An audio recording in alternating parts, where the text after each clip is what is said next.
Hello दोस्तों, आप सभी का ऑल अबाउट सोशियस में स्वागत है। और ये समाजशास्त्र की कॉम्पिटिटिव सीरीज है और इसमें आज हम लोग एक बहुत ही महत्वपूर्ण थिंकर हैं जिगमंड बाउमन, इनके बारे में हम लोग चर्चा करने वाले हैं। तो अगर जिगमंड बाउमन की बात करें तो जब भी लिक्विड मॉडर्निटी एक टर्म आता है जिसके बारे में जब भी हम लोग पढ़ते हैं तो जिगमंड बाउमन का नाम आता है।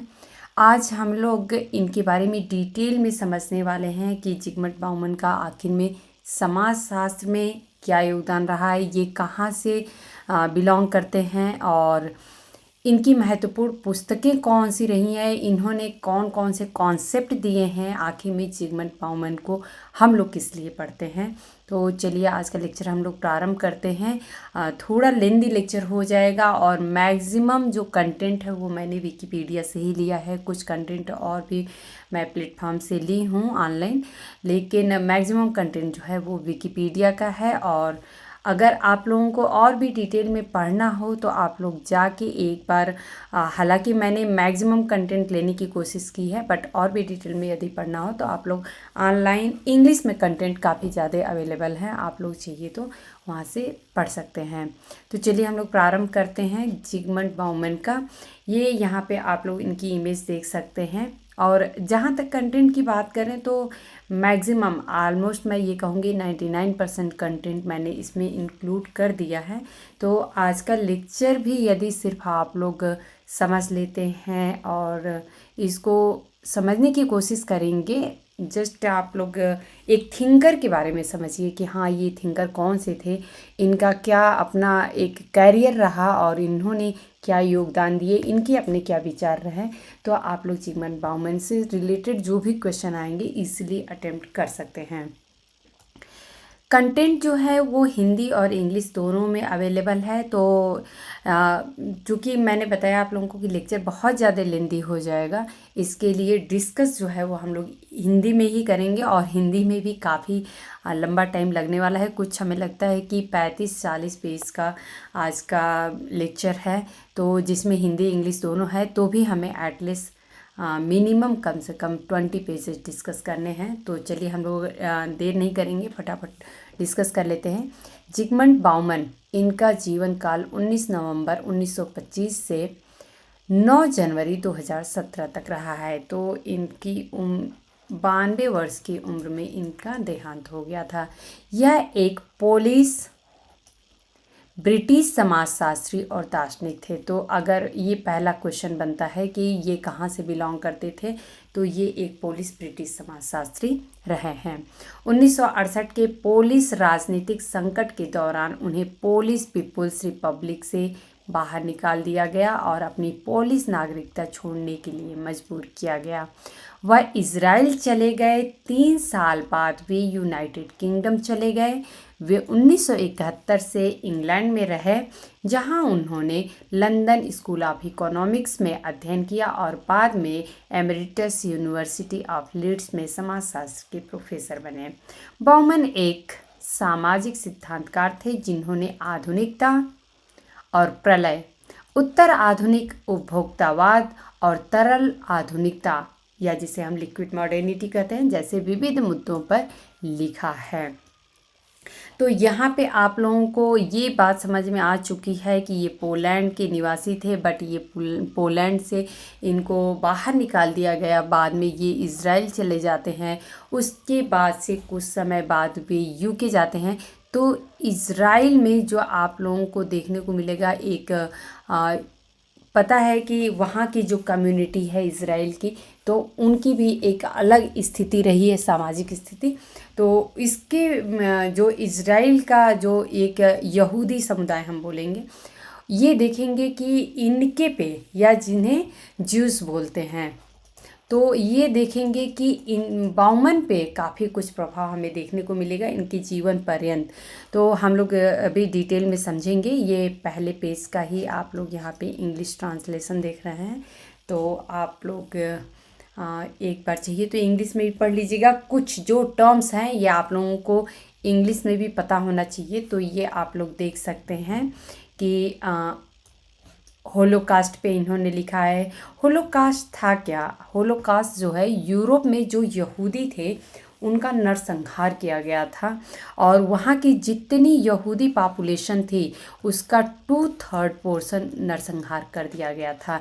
तो इसी को होलोकास्ट के नाम से बाउमैन ने कहा है। Okay, post modern consumerism and liquid modernity, तो ये कुछ ऐसे कॉन्सेप्ट रहे हैं जिस पे इनका काफ़ी डीप स्टडी रहा है। ओके, अभी हम लोग हिंदी में डिस्कस करेंगे। लास्ट में मैंने इंग्लिश कंटेंट प्रोवाइड कर दिया है, तो आप लोग फिर देख लीजिएगा। जीवन और करियर, हम लोग थोड़ा स्पीड लेंगे। ओके, बाउमन का जन्म 1925 में द्वितीय पोलिश गणराज्य में पाजनान में एक गैर पर्यवेक्षक पोलिश यहूदी परिवार में हुआ था। 1939 में जब पोलैंड पर नाजी जर्मनी और सोवियत संघ ने आक्रमण किया, तब उनका परिवार पूर्व की ओर यूएसएसआर में भाग गया। द्वितीय विश्व युद्ध के दौरान बाउमन सोवियत नियंत्रित प्रथम पोलिश सेना में भर्ती हुए, जहां उन्होंने एक राजनीतिक प्रशिक्षक के रूप में काम किया। उन्होंने कोलबर्ग की लड़ाई, जो कि 1945 में हुई थी, और बर्लिन की लड़ाई में भाग लिया। मई 1945 में उन्हें मिलिट्री क्रॉस ऑफ वैलोर से सम्मानित किया गया। द्वितीय विश्व युद्ध के बाद वे पोलिश सेना के सबसे कम उम्र के मेजर में से एक बन गए। Polish institute of national remembrance के अनुसार 1945 से 1953 तक बाउमन आंतरिक सुरक्षा कोर, जिसे KBW कहते हैं, में एक राजनीतिक अधिकारी थे, जो यूक्रेनी विद्रोही सेना और पोलिश होम आर्मी के अवशेषों का मुकाबला करने के लिए बनाई गई एक सैन्य खुफिया इकाई थी। हालांकि उनकी भागीदारी की प्रकृति और सीमा अज्ञात बनी हुई है, साथ ही सटीक परिस्थितियां भी जिनके तहत इसे समाप्त कर दिया गया था। ओके, द गार्जियन, ये वहाँ का एक न्यूज़पेपर है। इसके साथ एक साक्षात्कार में बाउमन ने पुष्टि की कि वह द्वितीय विश्व युद्ध के दौरान और उसके बाद एक प्रतिबद्ध कम्युनिस्ट थे। तो ये आप लोग ध्यान रखिएगा। और उन्होंने कभी इस बात को छिपाया नहीं था। उन्होंने स्वीकार किया कि 19 वर्ष की आयु में मैं सैन्य खुफिया सेवा में शामिल होना एक मेरी गलती थी। हालांकि उनके पास एक नीरस डेस्क जॉब थी और उन्हें किसी के बारे में सूचना देना याद नहीं है। आंतरिक सुरक्षा कोर में सेवा करते समय बाउमन ने सबसे पहले Warsaw academy of political and social science में समाजशास्त्र का अध्ययन किया। 1953 में बाउमन, जो पहले से ही मेजर के पद पर थे, को अचानक अपमानजनक तरीके से बर्खास्त कर दिया गया, जब उनके पिता ने वारसा में इजरायली दूतावास से इजराइल में प्रवास करने के उद्देश्य से संपर्क किया था। चूंकि बाउमन अपने पिता के जायोनी प्रवृत्तियों को साझा नहीं करते थे और वास्तव में कट्टर जायोनी विरोधी थे, इसलिए उनकी बर्खास्तगी ने उनके पिता से गंभीर, हालांकि अस्थायी अलगाव पैदा कर दिया। इसके बाद बेरोजगारी की अवधि के दौरान उन्होंने अपना MA पूरा किया और 1954 में वारसा विश्वविद्यालय में एक व्याख्याता बन गए, जहां वे 1968 तक रहे। लंदन स्कूल ऑफ इकोनॉमिक्स में रहते हुए, जहां उनके पर्यवेक्षक रॉबर्ट मैकेंजी थे, उन्होंने ब्रिटिश समाजशास्त्री आंदोलन पर एक व्यापक अध्ययन तैयार किया, जो उनकी प्रमुख पुस्तक थी, पहली प्रमुख पुस्तक थी। मूल रूप से पोलिश में 1959 में प्रकाशित एक संशोधित संस्करण 1972 में अंग्रेजी में दिखाई दिया। तो यहाँ पे इनकी बहुत सारी जो कृतियाँ हैं, इनकी बहुत सारी बुक्स जो हैं वो पोलिश में दिखाई देगा, जो कि बाद में इंग्लिश में ट्रांसलेट किया गया है। बाउमन ने सोक्जोलॉजी नाकोडेजेन, ये आप लोग देख रहे हैं पोलिश में ये लिखा हुआ है, एवरीडे सोशियोलॉजी, जो कि इंग्लिश में है, 1964 सहित अन्य पुस्तकें प्रकाशित की, जो पोलैंड के बड़े पैमाने पर लोकप्रिय पाठकों तक पहुंची, और बाद में अंग्रेजी भाषा के पाठ्य पुस्तक थिंकिंग सोशियोलॉजी, ये भी इनकी एक बहुत ही इम्पॉर्टेंट बुक है, 1990 के लिए आधार बनी। शुरुआत में बाउमन जो हैं वो रूढ़िवादी मार्क्सवादी सिद्धांत के करीब रहे, लेकिन जासिमेल और एंटोनियो ग्राम्सी से प्रभावित होकर वे पोलैंड की कम्युनिस्ट सरकार के आलोचक बन गए। लेकिन 1962 में जब उनके पूर्व शिक्षक जूलियन होचफेल्ड को पेरिस में यूनेस्को के सामाजिक विज्ञान विभाग का उपनिदेशक बनाया गया तो बाउमन को वास्तव में होचफेल्ड की कुर्सी विरासत में मिल गई। पोलिश कम्युनिस्ट सुरक्षा पुलिस के प्रमुख माग्जिस्लाव मोजार के नेतृत्व में एक राजनीतिक सफाई अभियान से जुड़े बढ़ते राजनीतिक दबाव का सामना करते हुए बाउमन ने जनवरी 1968 में सत्तारूढ़ पोलिश यूनाइटेड वर्कर्स पार्टी की अपनी सदस्यता त्याग दी। 1968 के पोलिश राजनीतिक संकट का समापन एक सफाई अभियान में हुआ जिसने यहूदी मूल के कई बचे हुए कम्युनिस्ट पोल्स को देश से बाहर निकाल दिया गया। जो पोलिस थे, कम्युनिस्ट विचारधारा के पोलिस थे, उनको निकाल दिया गया, जिनमें वे बुद्धिजीवी भी शामिल थे जो कम्युनिस्ट सरकार की कृपा से गिर गए थे। बाउमन, जिन्होंने वार्सा विश्वविद्यालय में अपनी कुर्सी खो दी थी, वो भी उनमें से एक थे। देश छोड़ने की अनुमति पाने के लिए उन्हें पोलिश नागरिकता छोड़नी पड़ी। तो इस तरीके से ये एक पोलिश ब्रिटिश समाजशास्त्री बनते हैं, क्योंकि बाद में ये यूके चले जाते हैं। ओके, 1970 में वे ग्रेट ब्रिटेन चले गए, जहां उन्होंने लीड्स विश्वविद्यालय में समाजशास्त्र की कुर्सी स्वीकार की। वहां उन्होंने बीच बीच में विभागाध्यक्ष के रूप में भी काम किया। अपनी नियुक्ति के बाद उन्होंने लगभग पूरी तरह से अंग्रेजी में ही प्रकाशन किया, जो उनकी तीसरी भाषा थी, और उनकी प्रतिष्ठा बढ़ती गई। 1990 के दशक के उत्तरार्ध में बाउमन ने वैश्वीकरण विरोधी या वैकल्पिक आंदोलन पर काफ़ी प्रभाव डाला था। 2011 में पोलिश साप्ताहिक, ये एक पत्रिका आती थी, पॉलिटिका में दिए गए एक साक्षात्कार में बाउमन ने जायनिज्म और इज़राइल की आलोचना करते हुए कहा कि इज़राइल शांति में दिलचस्पी नहीं रखता है और यह अमानवीय कृत्यों को वैध बनाने के लिए होलोकास्ट का लाभ उठा रहा है। उन्होंने व्यक्त किया कि होलोकास्ट बचे लोगों का मिशन दुनिया को मुक्ति दिलाना और इसे एक और तबाही से बचाना है। सभ्यता के लिए एक दूसरे अपमान को रोकने के लिए इस दुनिया में छिपी हुई लेकिन अभी भी महत्वपूर्ण बुरी प्रवृत्तियों को उजागर करना। तो यहाँ पे इस कॉन्सेप्ट से संबंधित इनकी कुछ किताबें भी हैं जिसको हम लोग डिस्कस करेंगे कि जो लोग अच्छे होते हैं वो बुरे क्यों बन जाते हैं। तो इस पे भी इन्होंने एक बुक लिखी है। इस विशेष संदर्भ में उन्होंने इजरायली वेस्ट बैंक बैरियर की तुलना वार्सा यहूदी बस्ती की दीवारों से की, जहां होलोकास्ट के हजारों यहूदी मारे गए थे, लेकिन इस बात पर जोर देने के लिए कि पीड़ा पहुंचाना उन लोगों को नीचा दिखाता है और नैतिक रूप से नष्ट कर देता है जो पीड़ा पहुंचाते हैं, और विश्वास के विपरीत कम से कम पीड़ा को कम नहीं करता है। पोलैंड में इजरायली राजदूत जबी बार ने बाउमन की टिप्पणियों को आधा सच और आधारहीन सामान्यीकरण कहा है।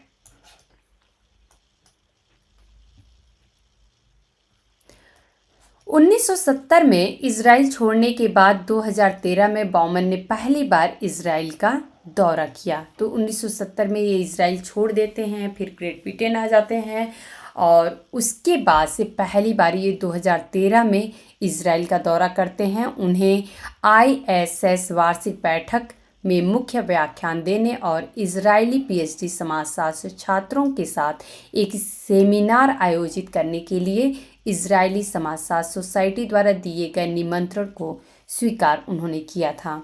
बाउमन संयुक्त राष्ट्र संसदीय सभा के स्थापना के अभियान के समर्थक थे, जो एक ऐसा संगठन है जो संयुक्त राष्ट्र में लोकतांत्रिक सुधार और अधिक जवाबदेह अंतर्राष्ट्रीय राजनीतिक व्यवस्था के निर्माण की वकालत करता है। इनके अगर अर्ली वर्क देखें, प्रारंभिक जो कार्य रहे हैं, तो वो कौन कौन से रहे हैं, इनका किधर में रुझान रहा। बाउमन का अंग्रेजी में सबसे पहला प्रकाशन जो है ब्रिटिश ने श्रमिक आंदोलन और वर्ग और सामाजिक स्तरीकरण के साथ इसके संबंधों का एक अध्ययन है, जो मूल रूप से 1960 में पोलैंड में प्रकाशित हुआ था। उन्होंने 1980 के दशक की शुरुआत तक वर्ग और सामाजिक संघर्ष के विषय पर प्रकाशन जारी रखा था। तो आप लोग यहाँ पे देख सकते हैं इनके जो अर्ली वर्क्स थे उसमें मार्क्सिस्ट विचारधारा जो है वो दिखाई देती है। उनकी अंतिम पुस्तक मेमोरीज ऑफ क्लास के विषय पर थी। ओके, जबकि उनकी बाद की पुस्तकों में वर्ग के मुद्दों को सीधे संबोधित नहीं किया गया है। उन्होंने खुद को एक समाजवादी के रूप में वर्णित करना जारी रखा और उन्होंने कभी भी मार्क्सवाद को पूरी तरह से खारिज नहीं किया। नौ मार्क्सवादी सिद्धांतकार एंटोनियो ग्राम्सी विशेष रूप से नौ कांटियन समाजशास्त्री और दार्शनिक जॉर्ज सिमेल के साथ उनके सबसे गहन प्रभावों में से एक रहे हैं। तो ये आप लोग देखेंगे कि जिगमंड बाउमन जो थे वो एंटोनियो ग्राम्सी, जॉर्ज सिमेल से काफ़ी ज़्यादा प्रभावित रहे। तो ये फैक्ट जो है वो आप लोग याद रखिएगा। ओके, आधुनिकता और तर्क संगतता की बात ये करते हैं। 1980 के दशक के अंत और 1990 के दशक की शुरुआत में बाउमन ने कई किताबें प्रकाशित की जो आधुनिकता, नौकरशाही, तर्क संगतता और सामाजिक बहिष्कार के बीच के संबंधों पर आधारित थी। चूँकि ये खुद भी अपने लाइफ में इस चीज़ को महसूस किए थे कि किस तरीके से जब हम किसी समाज से बहिष्कृत होते हैं तो क्या एहसास होता है, क्या लगता है, क्या फील होता है। तो इन्होंने इन सारे मुद्दों पे काफ़ी कुछ लिखा भी है। बाउमन सिगमंड फ्रायड का अनुसरण करते हुए यूरोपीय आधुनिकता को एक व्यापार के रूप में देखने लगे। उन्होंने तर्क दिया यूरोपीय समाज में बढ़ी हुई व्यक्तिगत सुरक्षा के लाभों को प्राप्त करने के लिए स्वतंत्रता के एक स्तर को छोड़ने पर सहमति व्यक्त की थी। बाउमन ने तर्क दिया कि आधुनिकता, जिसे बाद में उन्होंने ठोस रूप कहा है, में अज्ञात और अनिश्चितताओं को दूर करना शामिल था। इसमें प्रकृति पर नियंत्रण, पदानुक्रमित नौकरशाही, नियम और कानून, नियंत्रण और वर्गीकरण शामिल था। तो जब हम देखेंगे मॉडर्निटी की बात करेंगे तो ये सारी की सारी जो लक्षण हैं या कैरेक्टरिस्टिक हैं ये दिखाई देते हैं। ये सभी व्यक्तिगत असुरक्षाओं को धीरे धीरे दूर करने का प्रयास करते थे, जिससे मानव जीवन के अराजक पहलू सुव्यवस्थित और परिचित लगते थे। उन्होंने तर्क दिया कि जब जीवन परिचित और प्रबंधनीय श्रेणियों में व्यवस्थित हो जाता है तो हमेशा ऐसे सामाजिक समूह होते हैं जिन्हें प्रशासित नहीं किया जा सकता, जिन्हें अलग नहीं किया जा सकता और नियंत्रित नहीं किया जा सकता। अपनी पुस्तक मॉडर्निटी एंड एम्बिवेलेंस में बाउमन ने एक रूपात्मक आकृति के संदर्भ में ऐसे अनिश्चित व्यक्तियों के बारे में सिद्धांत बनाना शुरू किया जिसे उन्होंने अजनबी कहा था। तो स्ट्रेंजर की बात भी ये करते हैं। जॉर्ज सिमेल के समाजशास्त्र और जैक्स डेरिडा के दर्शन से प्रेरित होकर बाउमन ने अजनबी के बारे में उस व्यक्ति के रूप में लिखा है जो मौजूद है फिर भी अपरिचित है, समाज का अनिर्णायक है, यानी लोगों के भीड़ में एक हमें स्ट्रेंजर के रूप में दिखाई देना। तो ये जो एक स्ट्रेंजर का जो इनका कॉन्सेप्ट है वो यहाँ पे आप लोग देख सकते हैं कि जॉर्ज सिमेल और जैक्स डेरिडा से प्रभावित रहा है। तो ये आप लोग ध्यान रखिएगा। मॉडर्निटी एंड एम्बिवेलेंस में बाउमन ने अजनबी के प्रति आधुनिक समाज द्वारा अपनाए जाने वाले विभिन्न तरीकों का विवरण देने का प्रयास किया है। उन्होंने तर्क दिया कि एक और एक उपभोक्ता उन्मुख अर्थव्यवस्था में अजनबी और अपरिचित हमेशा आकर्षक होता है। भोजन की विभिन्न शैलियों, विभिन्न फैशन और पर्यटन में अपरिचित चीज़ों के आकर्षण का अनुभव करना संभव है। हम कभी भी अपने लिए भी देखें, कोई ऐसी नई चीज़ है या हमें ड्रेस का स्टाइल दिख जाए या हमको कुछ डिशेस ऐसे दिख जाए जिनका नाम भी हमें नहीं पता है, तो हम उसके बारे में ज़्यादा एक्साइटेड होते हैं, हम उसके प्रति ज़्यादा आकर्षित होते हैं कि एक बार तो कम से कम हमें इसको देखना चाहिए, इसको हमें पहन के देखना चाहिए, या फिर हमें कुछ खाने की चीज़ है तो इसे हमें खा के देखना चाहिए कि ये कैसा लगता है, वरना हमें तो पता ही नहीं होगा कि ये कैसा है। वह संभावित लुटेरा है, समाज की सीमाओं से बाहर का व्यक्ति जो लगातार खतरा पैदा करता है। ये कहते हैं जिगमंड बाउमन। ओके, बाउमन की सबसे प्रसिद्ध पुस्तकों में से एक जो है वो है आधुनिकता और प्रलय। इस तरह के भय के खतरों का पूरा विवरण देने का एक प्रयास है आधुनिकता और प्रलय।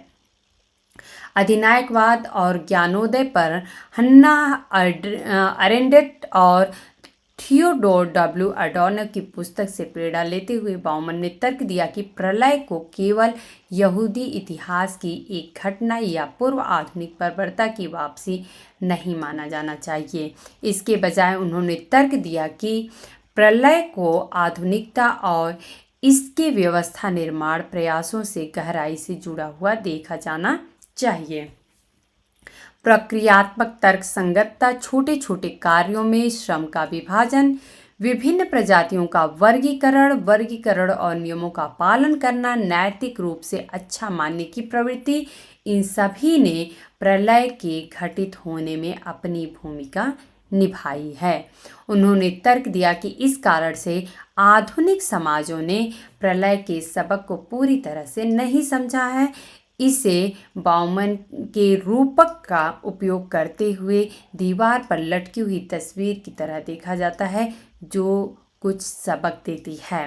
बाउमन के विश्लेषण में यहूदी यूरोप में अजनबी बन गए। जो यहूदी थे वो यूरोप में एक अजनबी के रूप में थे। तो ये इनका अपना खुद का भी एक्सपीरियंस था, क्योंकि ये भी एक वहाँ पे भी रहते हैं यहूदी की तरह भी, और बाद में ये चले जाते हैं ब्रिटेन में। तो फिर इनको भी वो फील है अगर हम देखें तो इस तरीके से बाउमन शायद उसे बखूबी समझ पाते हैं और एक्सप्लेन करते हैं।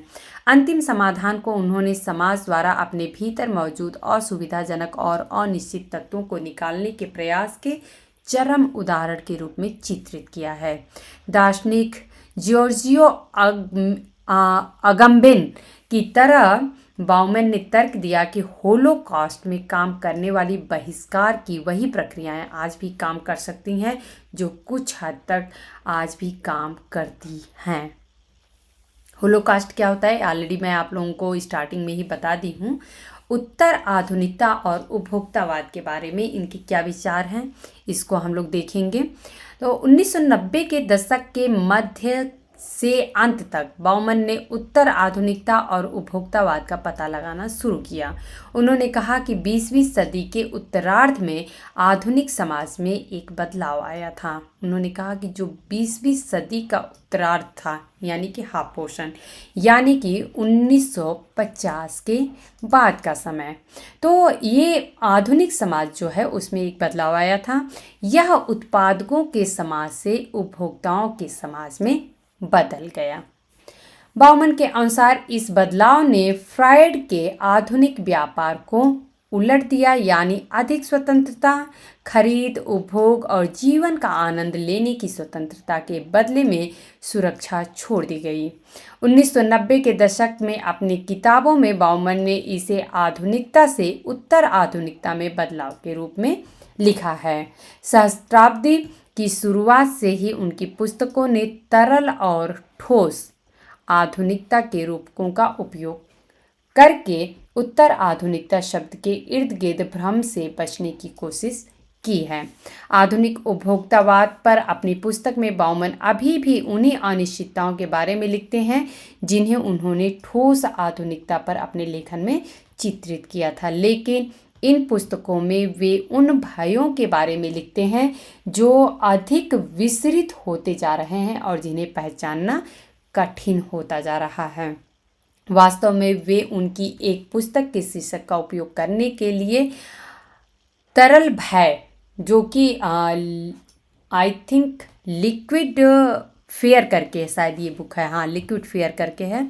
उदाहरण के लिए पीडोफिलिया के बारे में भय है जो अनाकार है और जिनका कोई आसानी से पहचाना जाना संभव नहीं है, पहचाना जाने वाला संभव नहीं है, मीन्स उसका कोई आकार नहीं। एक ऐसा भय होता है जिसका कोई आकार नहीं होता है, जिसे हम समझ नहीं पाते हैं। ओके, बाउमन को एलोसेमिटिज्म शब्द गढ़ने का श्रेय दिया जाता है, जो यहूदियों के प्रति दार्शनिक सेमिटिक और यहूदी विरोधी दोनों तरह के नज़रिए को समाहित करता है। तो जो एलोसेमिटिज्म होता है, इसका अर्थ होता है कि यहूदी जो होते हैं इनके प्रति दार्शनिक जो हमारा एक विचारधारा होता है, और यहूदी विचार विरोधी कि ये तो यहूदी ये हैं, ऐसा भी विचारधारा होता है। इस दोनों नज़रिए को जो है समाहित करता है, इसको एलोसेमिटिज्म कहते हैं। तो एलोसेमिटिज्म शब्द गढ़ने का श्रेय जो है वो जिगमंड बाउमन को जाता है, और ये एक इम्पॉर्टेंट फैक्ट है जो कि आप लोग ध्यान रखिएगा। अगर एग्ज़ाम में ऐसा आ गया कि एलोसेमिटिज्म जो टर्म है या शब्द है, ये किसने क्वाइन किया था या ये किसके द्वारा गढ़ा गया है, तो ये है जिगमंड बाउमन। बाउमन ने कथित तौर पर सोशल मीडिया के नकारात्मक राजनीतिक प्रभाव की भविष्यवाणी की थी, जिसका मतदाता की पसंद पर असर पड़ता है। उन्हें जाल के रूप में निंदा करते हुए, जहां लोग केवल अपने चेहरे का प्रतिबिंब देखते हैं। यहाँ पे एक और हेडिंग आप लोग देख रहे हैं, कला एक तरल तत्व क्या है ये। तो ये एक प्रश्नवाचक चिन्ह के साथ में है कि जो आर्ट होता है, क्या हम इसे एक लिक्विड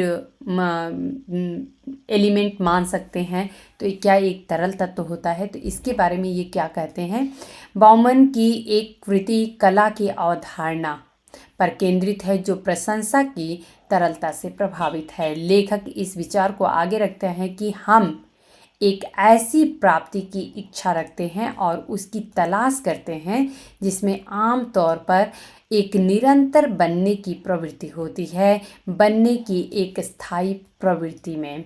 संक्षेप में यदि कहें तो हमारा लक्ष्य हमारी लालसा का उद्देश्य नहीं है, बल्कि लालसा की क्रिया है, और सबसे बुरा खतरा पूर्ण संतुष्टि तक पहुंचना है। क्योंकि हम ये देखें कि आज का जो समय है, इसमें जो हमारे डिज़ायर होते हैं, जो हमारी इच्छाएं होती हैं, उसका कोई एंड नहीं है। तो इसीलिए इन्होंने कहा है कि सबसे बुरा खतरा जो है वो पूर्ण संतुष्टि तक पहुंचना है, क्योंकि हमें ही नहीं पता है कि हम किस लेवल तक जाके और सेटिस्फैक्शन पा सकते हैं या संतुष्टि हमें हो सकती है। इस ढांचे में बाउमन यह पता लगाते हैं कि कला खुद को एक ऐसी दुनिया में कैसे स्थापित कर सकती है जहां क्षण भंगुरता प्रमुख प्रतिमान है। कला वास्तव में कुछ ऐसी चीज़ है जो वस्तुतः किसी भी चीज़ को अमरता प्रदान करने में योगदान देती है। इसलिए दार्शनिक आश्चर्य करते हैं कि क्या कला जो है वो क्षण भंगुर को शाश्वत पदार्थ में बदल सकती है। बाउमन ने निष्कर्ष निकाला कि वर्तमान वास्तविकता उन व्यक्तियों द्वारा चित्रित की जाती है जिसके पास शाश्वत निरपेक्ष और स्थापित मूल्यों के साथ संबंध बनाने के लिए न तो समय है और न ही स्थान है। और उससे हम जो कला है, या हम ये कहें कि जो हमारी वर्तमान वास्तविकता है, हम उन व्यक्तियों से जोड़ के देखते हैं जिनके पास उनके लिए खुद के अपने लिए न समय है और न ही स्थान है। कला और लोगों का उनके साथ संबंध इसे बनाने और इसमें भाग लेने दोनों में नाटकीय रूप से बदल रहा है। हन्ना अरेंडेट का हवाला देते हुए उन्होंने जोर देकर कहा कि यदि कोई वस्तु बनी रहती है तो वह सांस्कृतिक होती है। इसका अस्थायी पहलू इसकी स्थायित्व कार्यात्मक के विपरीत है। संस्कृति खुद को तब खतरे में देखती है जब दुनिया की सभी वस्तुएं आज उत्पादित और अतीत की केवल अस्तित्व की सामाजिक प्रक्रिया के लिए उपयोगिता के दृष्टिकोण से विचार की जाती है। वैसे संस्कृति और कला की अवधारणा तरल समाज में तभी सार्थक हो सकती है जब वह अपनी पारंपरिक समझ को त्याग दे और विघटनकारी दृष्टिकोण को अपना ले। तो ये तरल जो समाज है, तरल समाज का मीनिंग क्या है, मीन्स एक लिक्विड सोसाइटी, लिक्विड क्या होता है, जिधर चाहे उधर को वो बह सकता है, वो फ्लो हो सकता है। तो तरल समाज की भी बात ये है कि हमारे जो भी, चाहे वो हमारी संस्कृति हो, चाहे हमारी परंपराएं हो, हम उनको उन्हीं के हिसाब से, जैसे समाज आगे को बढ़ रहा है वैसे ही हम उसको भी ढाल लें। तो यहाँ पे इन्होंने कहा कि संस्कृति और कला की अवधारणा तरल समाज में तभी सार्थक हो सकती है जब वह अपनी पारंपरिक जो समझ है, किसी संस्कृति या कला की अपनी पारंपरिक समझ जो है उसको त्याग दे और विघटनकारी दृष्टिकोण जो है उसको अपना ले। बाउमन ने मनोलो वाल्डेस, जैक्स विलेगले और हरमन ब्राउनबेगा की कलाकृतियों का उदाहरण इन्होंने दिया है। अब ये देखेंगे बहुत सारी कलाकृतियों का भी रूप चेंज हो गया है समय के साथ।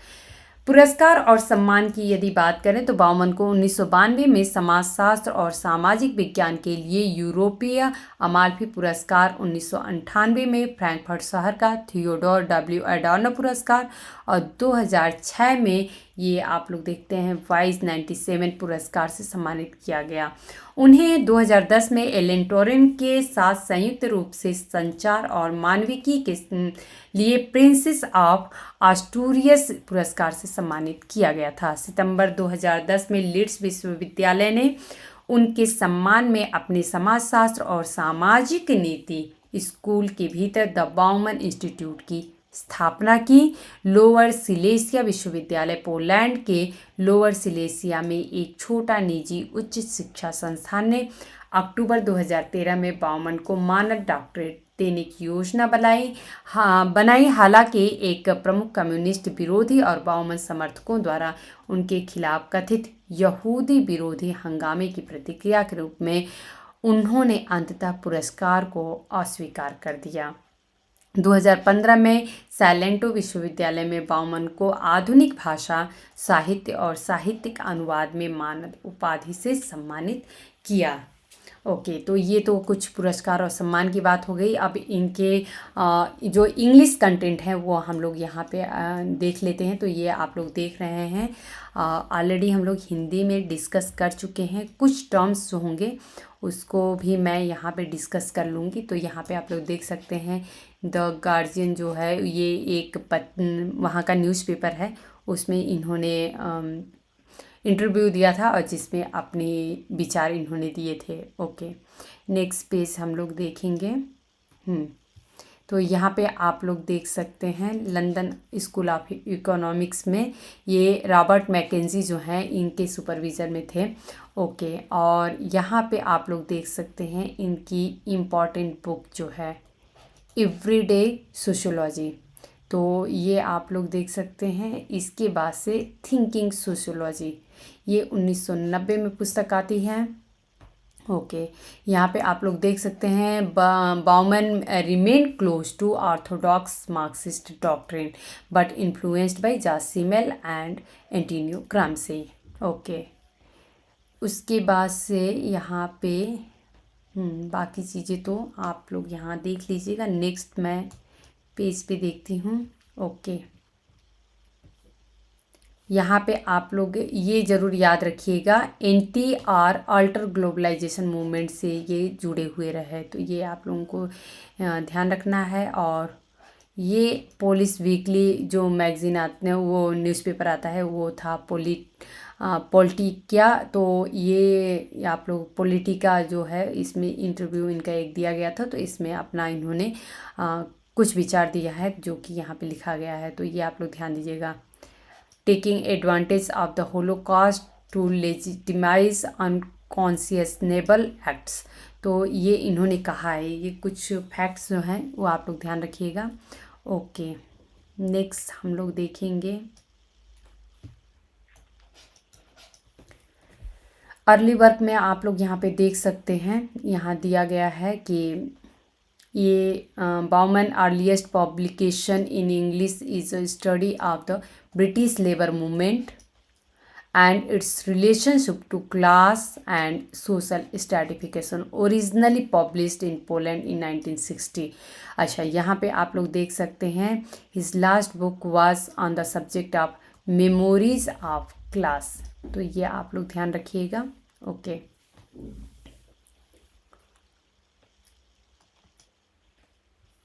मॉडर्निटी एंड रेशनैलिटी पे इनके जो विचार हैं ये यहाँ पे आप लोग देख रहे हैं। ओके, यहाँ पे आप लोग देख सकते हैं इनकी बुक जो है मॉडर्निटी एंड एम्बिवेलेंस में इन्होंने अपने इससे रिलेटेड जो कॉन्सेप्ट हैं वो दिए हैं। ओके, नेक्स्ट हम लोग देखेंगे। यहाँ पे आप लोग देख सकते हैं मॉडर्निटी एंड द होलोकास्ट करके है, is an attempt to give a full account of the dangers of those kind of fears. तो ये जो बुक है modernity and the Holocaust, Holocaust already मैं आप लोगों को बता दी हूँ कि जो यूरोप था, यूरोप में जो यहूदी थे उनका नरसंहार किया गया था और उसी को इन्होंने होलोकास्ट कहा है। तो वहाँ की जो टोटल यहूदी पॉपुलेशन था उसका 2/3 जो है वो नरसंहार कर दिया गया था। Okay, post modernity and consumerism के बारे में इन्होंने कहा है, तो ये आप लोग यहाँ पे देख सकते हैं। और ये जो है यहाँ पे इनकी बुक भी इसी नाम से आप लोगों को एक दिखेगी। ओके, नेक्स्ट हम लोग देखेंगे आर्ट और लिक्विड एलिमेंट। तो ये इंग्लिश में आप लोगों को कंटेंट दिख रहा है, ऑलरेडी हम लोग हिंदी में जो है वो डिस्कस कर चुके हैं। नेक्स्ट हम लोग अवार्ड्स एंड ऑनर्स ऑलरेडी हम लोग डिस्कस कर चुके हैं। अब इनकी हम लोग महत्वपूर्ण पुस्तकों की यदि बात करें तो इनका 2 पार्ट में बटा है। एक तो वर्षा पीरियड है और एक जो है ये जब बाद में लीड्स यूनिवर्सिटी चले जाते हैं तो वहाँ का टाइम शुरू होता है। तो पहले हम लोग वर्षा पीरियड में देखेंगे। यहाँ पे मैक्सिमम जो इनकी बुक है वो पोलिश में लिखी गई है, बट बाद में जो इंग्लिश इसका फॉर्म है, इंग्लिश में जो ट्रांसलेट हुई थी, तो वो बुक हम लोग जस्ट देख लेंगे। आप लोग मैं ये नहीं कहूँगी कि आप लोग सारी बुक को याद रखिए, बट एटलीस्ट आप लोगों को पता होना चाहिए। ये भी पता है आप लोगों को कि स्टार्टिंग में जो जिगमंड बाउमन थे वो एक मार्क्सिस्ट विचारधारा से ज़्यादा प्रभावित थे। तो आप लोग इनके वर्क भी देख सकते हैं। Questions of democratic centralism in लेनिन्स work. Okay, next आप लोग ईयर्स इधर मेंशन है, आप लोग देख लीजिएगा। और यहाँ पे आप लोग देख सकते हैं British socialism, source, philosophy, political doctrine.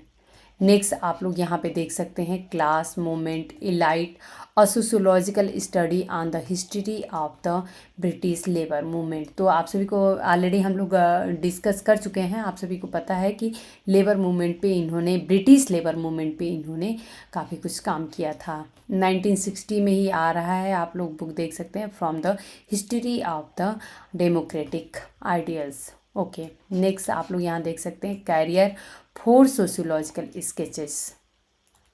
Next 1961 में आप लोग देख सकते हैं questions of modern American sociology. 1962 यहाँ पे एक और आई थिंक कुछ थिंकर्स हैं, यहाँ पे 2-3 थिंकर्स हैं, उनके साथ इन्होंने लिखा है the party system of modern capitalism. तो ये जस्ट आप लोगों को ऐसा होना चाहिए कि हाँ ये सुना हुआ नाम है। इन्होंने बहुत सारी किताबें लिखी हैं, बहुत सारे आर्टिकल्स इनके लिखे हुए हैं, तो मैंने यहाँ पे सब कुछ मेंशन किया है। अब ये आप लोगों पे डिपेंड करता है कि आप लोग कितना इसमें से याद कर सकते हैं। मेरा काम था आप लोगों तक कंटेंट प्रोवाइड कराना। 1962 में आप लोग देख सकते हैं द सोसाइटी वी इनहैबिट। 1962 में ही outline of sociology, questions and concepts. 1963 ideas, ideals, ideologies. 1964 an outline of the Marxist theory of society. 1964 again everyday sociology, very very important, ये ज़रूर आप लोग याद रखिएगा। नेक्स्ट यहाँ पे आप लोग देख सकते हैं visions of a human world, study on the genesis of society and the function of sociology. Next culture and society, preliminaries versus जावा करके है, वासजावा करके ये बुक है, तो आप लोग यहाँ पे ध्यान दीजिएगा। ये जस्ट इतना ही है book, culture and society preliminaries. Okay, next आप लोग यहाँ पे देख सकते हैं 2017 में इनकी, आई थिंक ये लास्ट बुक होनी चाहिए क्या, essays in cultural theory. Okay, next हम लोग देखेंगे लीड्स पीरियड में इनकी बुक्स हैं, और मैक्सिमम इस समय में, चूँकि ये ब्रिटेन में थे, या ये कहें कि एक ब्रिटिश समाजशास्त्री हो चुके थे, तो इनकी मैक्सिमम जो बुक्स हैं वो आपको इंग्लिश में दिखेगी। तो यहाँ पे कुछ इंपॉर्टेंट बुक्स आप लोगों को दिखेगी। यहाँ पे 1972 में between class and elite, the evolution of the British labour movement, a sociological study. 1973 culture as praxis. 1976 Socialism, the Active Utopia. 1976 Towards a Critical Sociology, an essay on common sense and emancipation. 1978 Hermeneutics and Social Science Approaches to Understanding. Next हम लोग देखेंगे 1982 memories of class, the pre history and after life of class. 1985 में Stalin and the peasant revolution, a case study in the dialectic of master and slave. तो ये I think अपने आप में एक इम्पॉर्टेंट बुक है, स्टालिन एंड पीसेंट रिवोल्यूशन, ये ध्यान रखिएगा आप लोग। 1987 में legislators and interpreters on modernity, post modernity, intellectuals. Okay, 1988 freedom Philadelphia. Okay, तो नेक्स्ट फ्रीडम करके ये बुक है, और नेक्स्ट बुक देखेंगे मॉडर्निटी एंड द होलोकास्ट। इनकी वेरी वेरी इम्पॉर्टेंट बुक है, तो ये आप लोग ज़रूर याद रखिएगा। पैराडॉक्सेस ऑफ एसिमिलेशन, ये भी इनकी एक इम्पॉर्टेंट बुक है। ओके, नेक्स्ट बुक हम लोग देखेंगे। ये बुक इनकी बहुत ही ज़्यादा इम्पॉर्टेंट है, thinking sociologically and introduction for everyone. Okay, modernity and ambivalence, very very important book. Intimation of post modernity 1992 में। एक नेक्स्ट बुक 1992 में आती है, mortality, immortality and other life strategies. 1993 में पोस्ट मॉडर्न एथिक्स। नेक्स्ट 1994 में two sketches on post modern morality. यहाँ पे ये आप लोग ध्यान देंगे कि पोस्ट मॉडर्न जो सोसाइटी है इस पे इनका अध्ययन रहा है, तो ये आप लोग ध्यान रखिएगा। 1995 life in fragments, essays in post modern morality, तो पोस्ट मॉडर्न मोरालिटी पे भी इनका काम रहा है। Okay, alone again, ethics after certainty, ये एक इम्पॉर्टेंट बुक है, आप लोग ज़रूर याद रखिएगा। 1997 post modernity and its discontents, very very important book है। Okay, 1995 body and violence in the face of post modernity, तो ये आप लोग ध्यान रखिएगा। नेक्स्ट बुक हम लोग देखते हैं।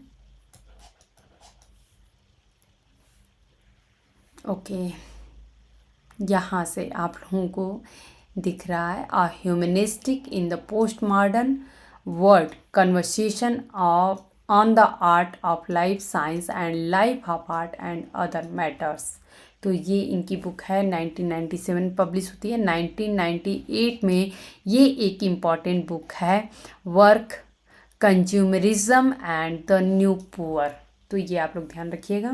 ओके, नेक्स्ट बुक 1998 में ही आती है, ग्लोबलाइजेशन द ह्यूमन कॉन्सिक्वेंसेस, ये भी इनकी एक इम्पॉर्टेंट बुक है। 1999 में इन search of politics.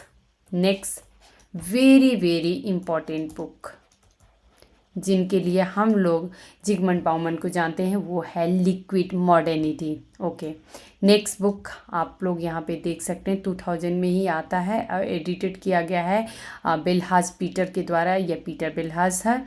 The Bowman readers करके है, तो द बाउमन रीडर करके बुक जो है एडिट किया गया है पीटर बिलहाज के द्वारा। ओके, 2001 में community seeking safety in an insecure world, ये बुक आती है। 2001 में ही again the individualize society. Next 2001 में ही विथ किथ आइस्टर है,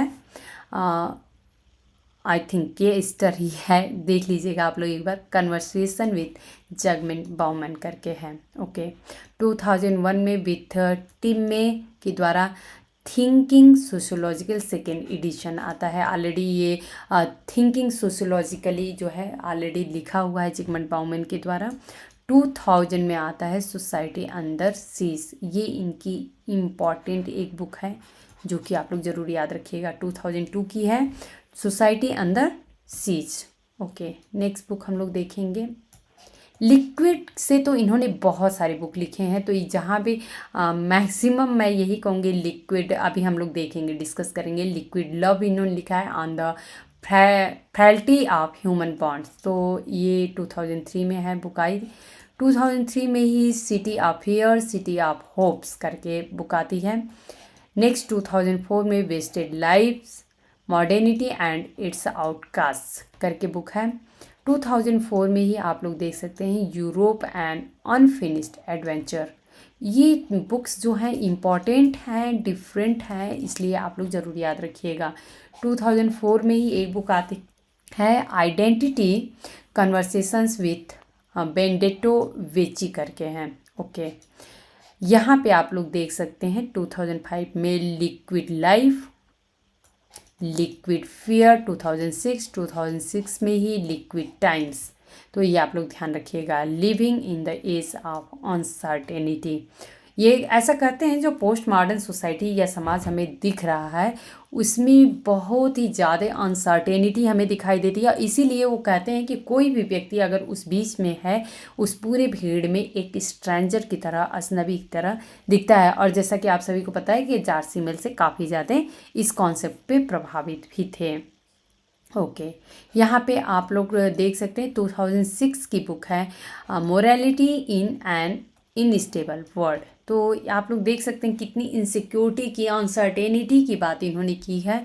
तो इनस्टेबल वर्ल्ड में मोरालिटी जो है, नैतिकता है, वो क्या हमें दिखाई देती है, इस पे भी इनका बुक है। 2007 में कंज्यूमिंग लाइफ करके इनकी बुक आती है। 2008 Dutch ethics have a chance in a world of consumers. I think ये बुक अपने आप में एक इम्पॉर्टेंट बुक है। आर्ट ऑफ लाइफ, तो ये बुक भी इम्पॉर्टेंट है, आप लोग ध्यान रखिएगा। 2008 में पब्लिश हुई है। नेक्स्ट हम लोग देखेंगे living on borrowed times conversations with Citlali Rovirosa Madrazo करके हैं। ओके तो यहाँ पे सिर्फ आप लोगों को इतना याद रखना है, लिविंग ऑन बारोड टाइम। आप लोगों को यहाँ पे अभी समझ में आ रहा होगा कि जिगमंड बाउमन का कितना ज़्यादा कंट्रीब्यूशन है, उन्होंने कितनी सारी किताबें लिखी हैं। हम लोग तो सिर्फ लिक्विड मॉडर्निटी के बारे में ही जानते हैं कि जिगमंड बाउमन जो है लिक्विड मॉडर्निटी, बट लिक्विड के कॉन्सेप्ट पे इन्होंने कितना कुछ, या पोस्ट मॉडर्निटी के बेस्ड पे इन्होंने कितना कुछ लिखा है, कितना कुछ इनका अध्ययन रहा है, ये आज के लेक्चर में आप लोगों को समझ में आ रहा होगा। 2009 में life in context conversation about what lies behind us and what lies ahead of us, ये एक इम्पॉर्टेंट बुक है। 2010 में पब्लिश होती है। 44 letters from the liquid modern world, एक की टर्म के रूप में आप लोग लिक्विड जिगमंड बाउमन का जरूर याद रखिएगा। Collateral damage social inequalities in a global age करके 2011 में बुक आती है। 2011 में ही एक बुक है culture in a liquid modern world, तो यहाँ पे लिक्विड मॉडर्न वर्ल्ड में कल्चर कैसा है इसके बारे में भी इन्होंने लिखा है। ओके 2012 में this is not a diary, ये एक डिफरेंट बुक है, ध्यान रखिएगा आप लोग।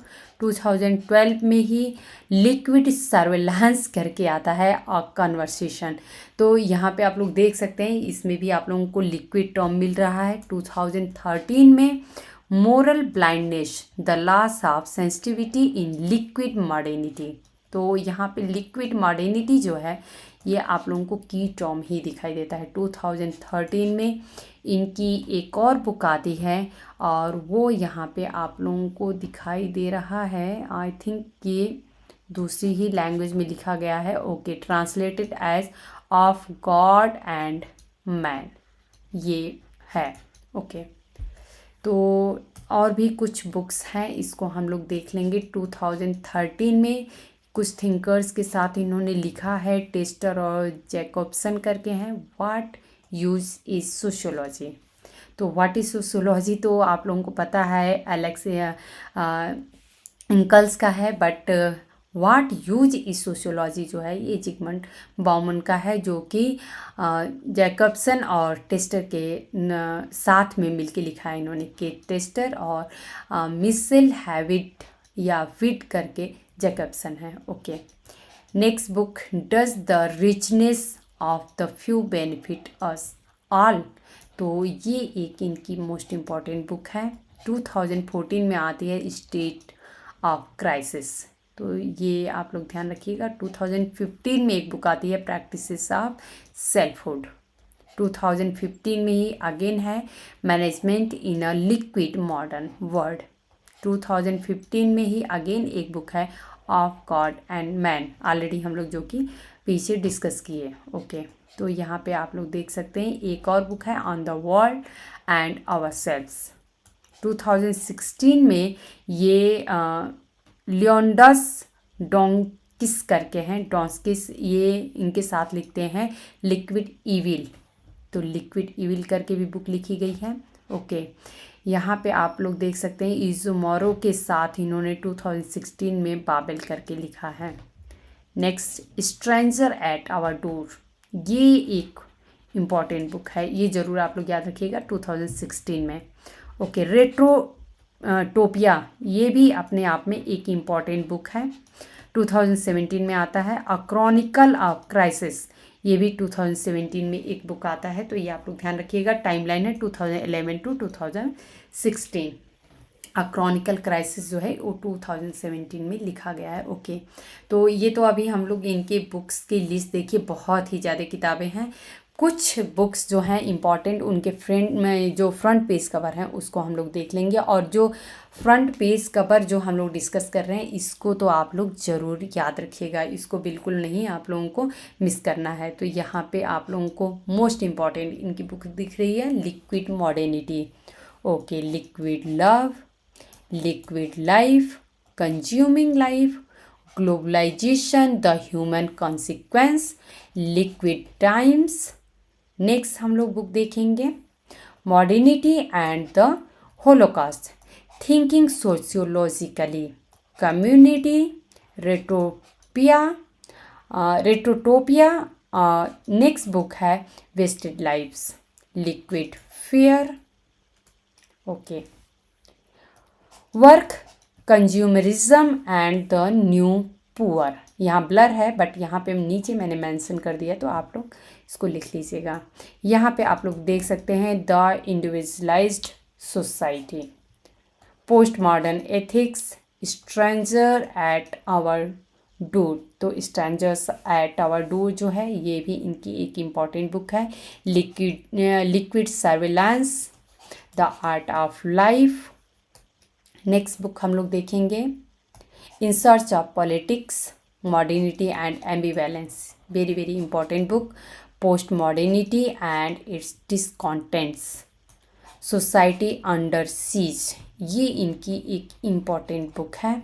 44 letters from the liquid modern world, यहाँ पे आप लोगों को ब्लर दिखाई दे रहा है बट यहाँ पे मैंने लिख दिया है। ओके, और ये बुक एक इम्पॉर्टेंट बुक है, does the richness of the view benefit us all.